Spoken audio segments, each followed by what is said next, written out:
여러분 안녕하십니까? 4월 21일 금요일 뉴스투데이입니다. 유엔 안전보장 이사회가 북한 미사일 발사를 규탄하는 언론 성명을 채택했습니다. 성명 채택만 올 들어 벌써 5번째입니다. 추가 중대 조치에 처음으로 제재를 명시하고 핵실험 자제도 촉구했습니다. 뉴욕에서 이진희 특파원입니다.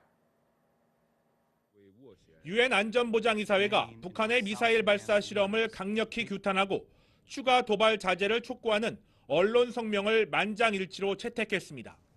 지난 16일 북한의 탄도미사일 실험이 실패하기는 했지만 안보리 결의안을 명백히 위반했다고 성명은 밝혔습니다. 북한 도발을 규탄하는 안보리 언론 성명은 올해 들어 5번째로 북한의 미사일 실험이 핵무기 운반 시스템 개발에 기여하며 동북아 안정을 해치는 행위라고 지적했습니다. 특히 북한이 추가 도발할 경우 중대한 추가 조치를 취하겠다고 밝혔는데 이 조치엔 제재 결의가 포함된다고 명시했습니다. 안보리가 언론 성명에서 제재 결의를 포함한다고 밝힌 것은 처음으로 니키 헤일리 유엔 주재 미국 대사는 제재나 다른 조치의 검토를 시작해야 한다면 그렇게 할 것이라고 말했습니다. 성명은 북한이 비핵화 의지를 즉시 보여주는 것이 중요하다며 추가 핵실험을 하지 말라고 촉구했습니다.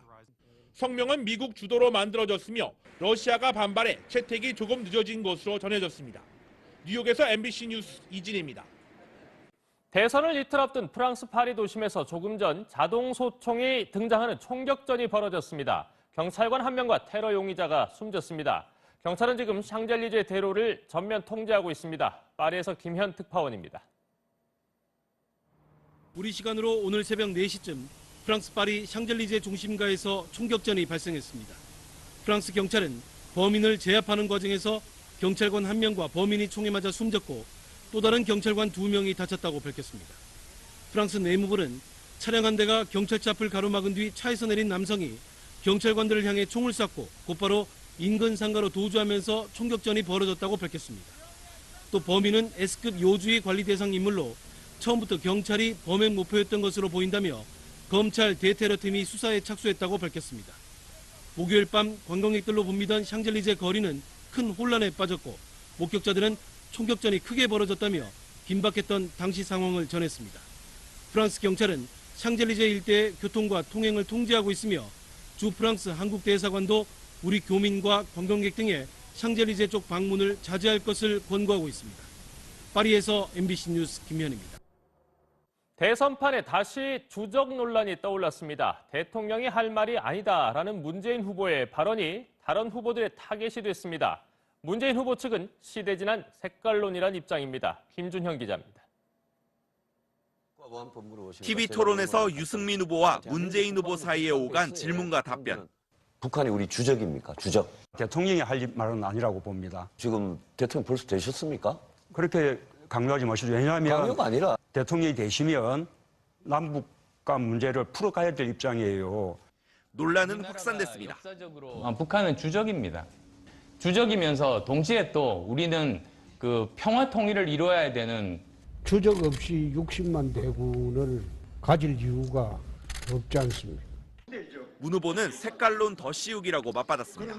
선거 때가 돌아오니 또 색깔론 안보 장사가 다시 또 좌판을 깔았습니다. 국방백서의 주적이란 표현은 지난 1994년 제8차 남북 실무 접촉에서 북측 대표의 서울 불바다 발언을 계기로 등장했다가 2004년 노무현 정부 시절 보수 진영의 반대를 무릅쓰고 삭제됐습니다. 국정원이 공개한 2007년 남북 정상회담 회의록엔 노무현 대통령이 김정일에게 주적 용어 없앴다고 말한 것으로 기록돼 있습니다. 현재는 북한 정권과 북한군은 우리의 적이라는 표현을 사용하고 있습니다. MBC 뉴스 김준영입니다. 여기에다 문재인 선대위 관계자가 안철수 후보를 갑철수라고 비하하는 네거티브 지침을 작성한 사실도 드러났습니다. 진보 후보가 왜 문재인 후보를 공격하나 심상정 후보의 정의당 홈페이지는 폭주하는 항의에 한때 마비됐습니다. 육덕수 기자입니다. 더불어민주당 문재인 후보의 선거대책위원회에서 작성한 문건입니다.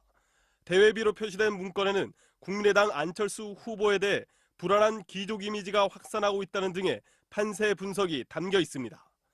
또 안철수 검증 의혹을 지속적으로 제기하고 불안, 미흡, 갑질 등 프레임 공세를 강화해야 하며 바닥 민심까지 설파되도록 노력해야 한다고 적고 있습니다.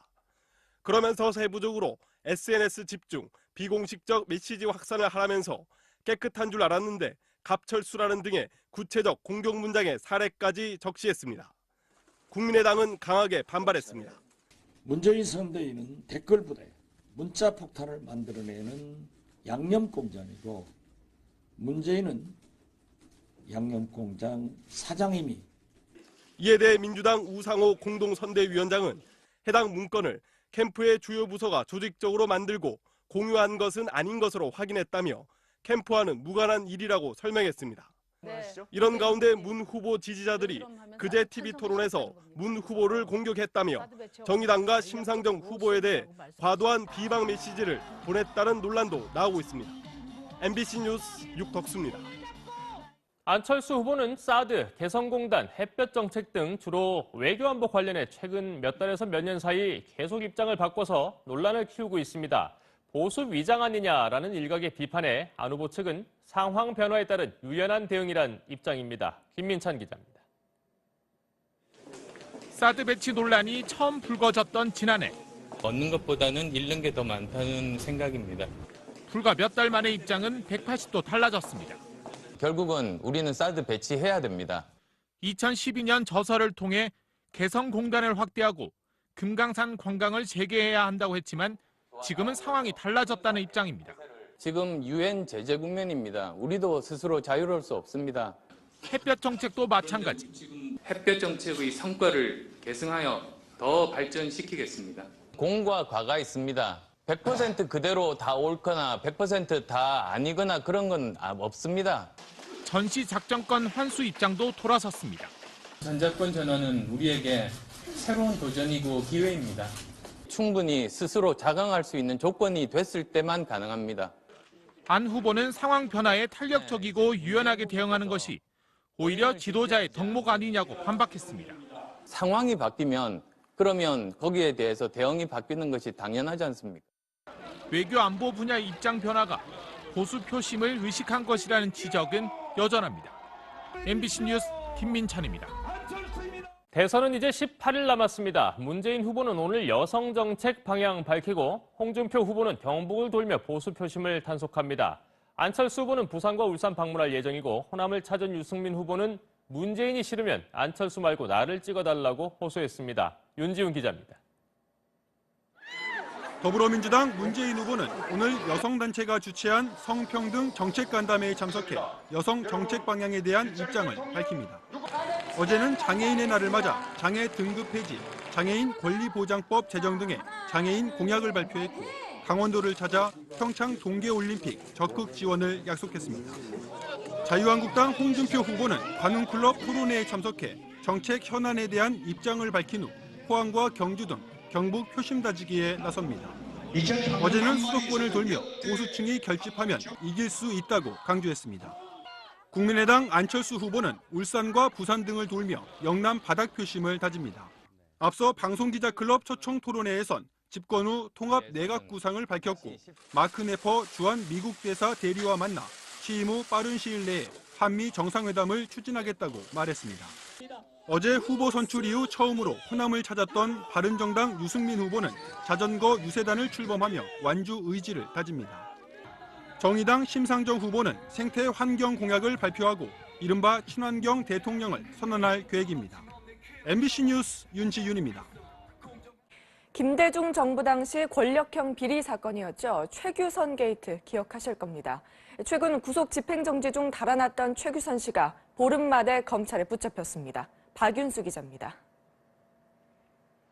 김대중 정부 시절 파문을 일으켰던 최규선 게이트의 장본인 최규선 씨가 어젯밤 검찰에 검거됐습니다. 구속 집행정지 기간이었던 지난 6일 서울 강남의 한 병원에서 입원 치료 도중 자취를 감춘 지 보름 만입니다. 서울중앙지검은 어젯밤 9시쯤 전남 순천시 소재 아파트에서 숨어 지내던 최 씨를 체포해 서울구치소로 압송했다고 밝혔습니다. 검찰은 휴대전화 통화 내역 분석과 실시간 위치 추적을 통해 최 씨를 검거했다고 설명했습니다. 자신이 운영하는 업체의 회사 돈 430억 원을 횡령한 혐의 등으로 기소됐던 최 씨는 지난해 11월 징역 5년을 선고받고 법정 구속됐습니다. 검찰은 최 씨가 건강 악화를 이유로 지난 4일 법원에 낸 구속 집행정지 연장 신청이 받아들여지지 않자 도주한 것으로 보고 있습니다. 최 씨는 김대중 전 대통령의 삼남 홍걸 씨와의 친분을 이용해 각종 이권에 개입하고 기업체 등으로부터 뒷돈을 받은 이른바 최규선 게이트의 당사자입니다. 검찰은 이르면 오늘 최 씨를 불러 도주 배경과 이동 경로, 은신처 제공자 등을 추궁할 예정입니다. MBC 뉴스 박윤수입니다. 트럼프 대통령이 시진핑 주석과의 정상회담 대화 내용을 소개하며 한국이 중국의 일부였다고 말해 논란이 일고 있는데요. 과연 누구의 생각이냐를 두고 사실관계를 묻는 질문에 중국은 명확한 입장 표명을 피했습니다. 베이징에서 김현석 특파원입니다. 트럼프 미국 대통령은 최근 언론 인터뷰에서 미중 정상회담 결과를 전하면서 시진핑 주석으로부터 중국과 한반도 역사를 들었다며 기자에게 한국은 사실상 중국의 일부였다고 말했습니다. 그런데 이 말이 시 주석이 한 건지 아니면 트럼프 대통령 생각인지가 분명치 않아 논란이 일었습니다. 우리 외교부는 곧바로 진위 파악을 위해 미국과 중국을 상대로 사실관계 확인을 요청했고 중국은 이에 대해 애매한 답변을 내놓았습니다. 韩国民众不必为此感到担忧，我也没法证实，我也不掌握你刚才所提问的这个情况。 이와 관련해 미국 일간지 워싱턴 포스트는 한국은 고유한 뿌리와 역사를 갖고 있다며 중국 중심적 견해를 반영한 트럼프의 경솔한 발언은 부주의했다고 꼬집었습니다. 또 트럼프 대통령은 자기 중심적일 수 있는 외국 지도자보다 미국 국무부의 한국 전문가들에게 역사 수업을 받으라고 비판했습니다. 역사적, 외교적으로 민감한 발언에 대해 미국과 중국 모두 명확한 입장 표명을 하지 않음에 따라 논란은 쉽게 가라앉지 않을 전망입니다. 베이징에서 MBC 뉴스 김현석입니다. 옆나라 일본은 미국의 일거수일투족에 민감하게 반응하며 바짝 긴장하고 있습니다. 일본 외무성이 국민들에게 한반도 정세에 주의하라고 경고령을 내린 이후 수학여행이 취소되는 등 불안감이 가시화되고 있습니다. 도쿄에서 이동혜 특파원입니다. 미국의 원자력 항모 로널드 레이건호가 정박해 있는 가나가와현 요코스카 기지. 한반도에 위기가 닥치면 주일 미군 기지가 공격 대상이 될 것이라는 북한의 경고로 주민들의 불안은 한층 커졌습니다. 結構自衛隊も多いので多分狙われたら困るなっていうのは本当にあります。 일본 외무성이 지난 11일 홈페이지에 한반도 정세에 주의하라는 경고문을 올린 뒤 한국 방문을 주저하는 분위기도 감지되고 있습니다. 나라연의 고등학교 3곳은 이번 달 서울, 경주, 부여행 수학여행을 취소했고 에이메현 미스야마 시는 평택시와의 청소년 교류 계획을 철회했다고 교도통신이 보도했습니다. 한반도 위기론을 부채질하는 것 아니냐는 시각도 있지만 일본 정부는 만일의 사태에 대비하고 있다는 단호한 입장입니다.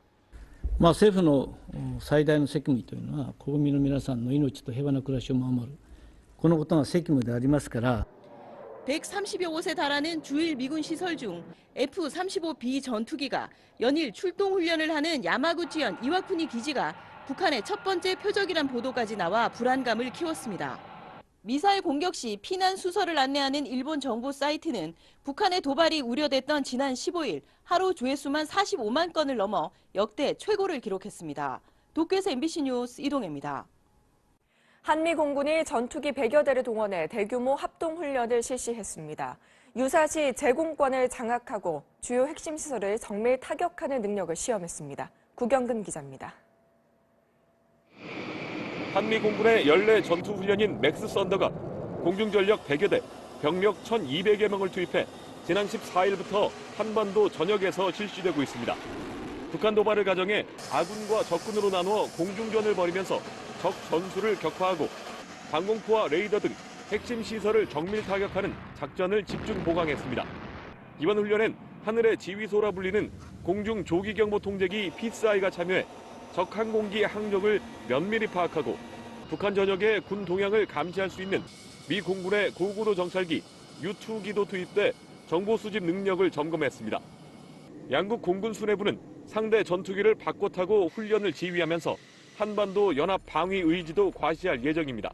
유사시에는 강력한 에어파워로 전쟁 승리에 핵심적인 역할을 수행할 것이라 확신합니다. 다음 주 북한 인민군 창설 기념일이 다가오면서 추가 핵실험 가능성 등 도발 위협이 짙어지는 가운데 맥스 썬더는 오는 28일까지 계속됩니다. MBC 뉴스 구경근입니다. 트럼프 대통령이 현재 북한은 위협이라면서도 잘 다뤄질 것이라고 밝혔습니다. 북핵 문제 해결을 위해 중국이 노력하고 있다고 거듭 강조했습니다. 워싱턴에서 현우한섭 특파원입니다. 트럼프 미국 대통령과 파울로 젠틸로니 이탈리아 총리와의 공동 기자회견. 북한 문제에 대한 질문을 받은 트럼프가 북한은 현재 위협이라면서도 잘 다뤄질 것이라고 강조했습니다. As far as North Korea is concerned, we are in very good shape. We're building our military rapidly. 트럼프는 특히 북핵 문제 해결을 위한 중국의 노력을 치켜세웠습니다. 중국이 북한 문제 해결을 위해 지금처럼 일하는 것을 본 적이 없다고 많은 전문가들이 말한다면서 석탄을 실은 북한 선박이 되돌려 보내졌고 중국의 다른 대북 조치도 있었다고 평가했습니다. 그러면서 시진핑 중국 국가주석에 대한 큰 존경심을 가지고 있다고 강조했습니다. 돌발적인 발언도 있었습니다. 트럼프가 중국의 노력을 언급하던 도중 바로 두세 시간 전에 매우 드문 움직임이 있었다고 했는데 중국 측에 어떤 조치가 있었던 것인지 북한 측에 이상 동향이 발견된 것인지는 설명하지 않았습니다. 트럼프는 또 북한 김정은의 정신 상태가 안정적인지 묻는 질문에는 답변하지 않았습니다. 워싱턴에서 MBC 뉴스 현원섭입니다. 양념공장이고 문재인은 양념공장 사장임이. 이에 대해 민주당 우상호 공동선대위원장은 해당 문건을 캠프의 주요 부서가 조직적으로 만들고 공유한 것은 아닌 것으로 확인했다며 캠프와는 무관한 일이라고 설명했습니다. 이런 가운데 문 후보 지지자들이 그제 TV 토론에서 문 후보를 공격했다며 정의당과 심상정 후보에 대해 과도한 비방 메시지를 보냈다는 논란도 나오고 있습니다. MBC 뉴스 육덕수입니다. 안철수 후보는 사드, 개성공단, 햇볕 정책 등 주로 외교안보 관련해 최근 몇 달에서 몇 년 사이 계속 입장을 바꿔서 논란을 키우고 있습니다. 보수 위장 아니냐라는 일각의 비판에 안 후보 측은 상황 변화에 따른 유연한 대응이란 입장입니다. 김민찬 기자입니다. 사드 배치 논란이 처음 불거졌던 지난해. 얻는 것보다는 잃는 게 더 많다는 생각입니다. 불과 몇 달 만에 입장은 180도 달라졌습니다. 결국은 우리는 사드 배치해야 됩니다. 2012년 저서를 통해 개성공단을 확대하고 금강산 관광을 재개해야 한다고 했지만 지금은 상황이 달라졌다는 입장입니다. 지금 유엔 제재 국면입니다. 우리도 성명은 미국 주도로 만들어졌으며 러시아가 반발해 채택이 조금 늦어진 것으로 전해졌습니다.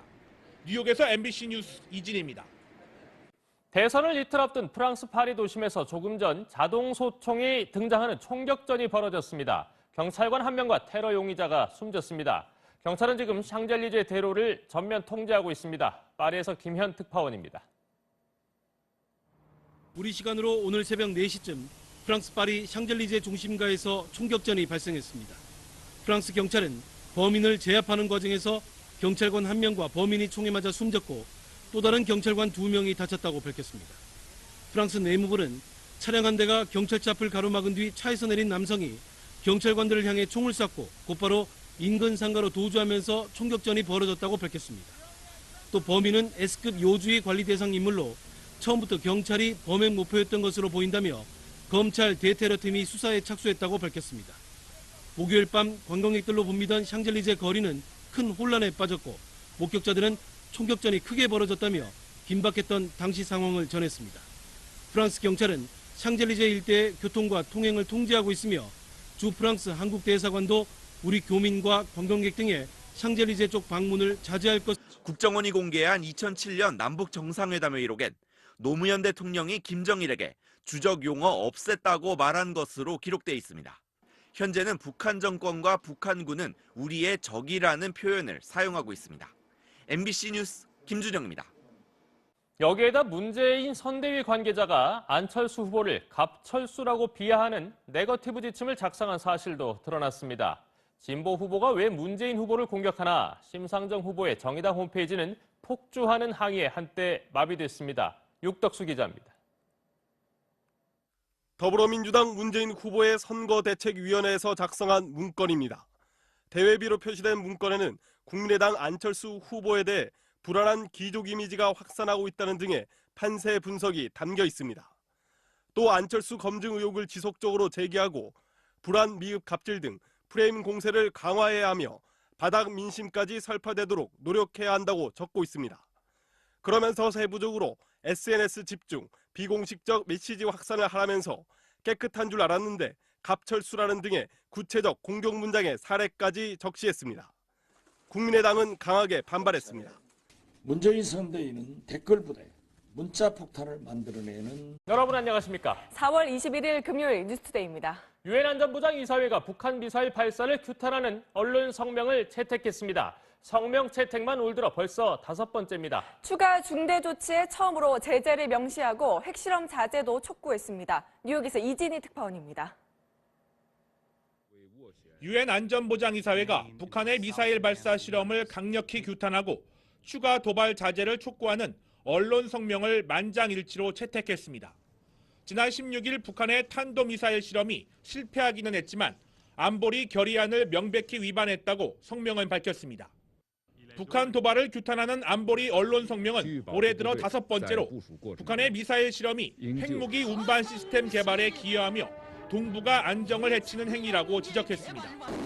특히 북한이 추가 도발할 경우 중대한 추가 조치를 취하겠다고 밝혔는데 이 조치엔 제재 결의가 포함된다고 명시했습니다. 안보리가 언론 성명에서 제재 결의를 포함한다고 밝힌 것은 처음으로 니키 헤일리 유엔 주재 미국 대사는 제재나 다른 조치의 검토를 시작해야 한다면 그렇게 할 것이라고 말했습니다. 성명은 북한이 비핵화 의지를 즉시 보여주는 것이 중요하다며 추가 핵실험을 하지 말라고 촉구했습니다. 성을 권고하고 있습니다. 파리에서 MBC 뉴스 김현입니다. 대선판에 다시 주적 논란이 떠올랐습니다. 대통령이 할 말이 아니다라는 문재인 후보의 발언이 다른 후보들의 타겟이 됐습니다. 문재인 후보 측은 시대 지난 색깔론이란 입장입니다. 김준형 기자입니다. TV 토론에서 유승민 후보와 문재인 후보 사이에 오간 질문과 답변. 북한이 우리 주적입니까? 주적. 대통령이 할 말은 아니라고 봅니다. 지금 대통령 벌써 되셨습니까? 그렇게 강요하지 마시죠. 왜냐하면 강요가 아니라 대통령이 되시면 남북 간 문제를 풀어가야 될 입장이에요. 논란은 확산됐습니다. 북한은 주적입니다. 주적이면서 동시에 또 우리는 그 평화 통일을 이루어야 되는 주적 없이 60만 대군을 가질 이유가 없지 않습니다. 문 후보는 색깔론 더 씌우기라고 맞받았습니다. 선거 때가 돌아오니 또 색깔론 안보 장사가 다시 또 좌판을 깔았습니다. 국방백서의 주적이란 표현은 지난 1994년 제8차 남북 실무 접촉에서 북측 대표의 서울 불바다 발언을 계기로 등장했다가 2004년 노무현 정부 시절 보수 진영의 반대를 무릅쓰고 삭제됐습니다.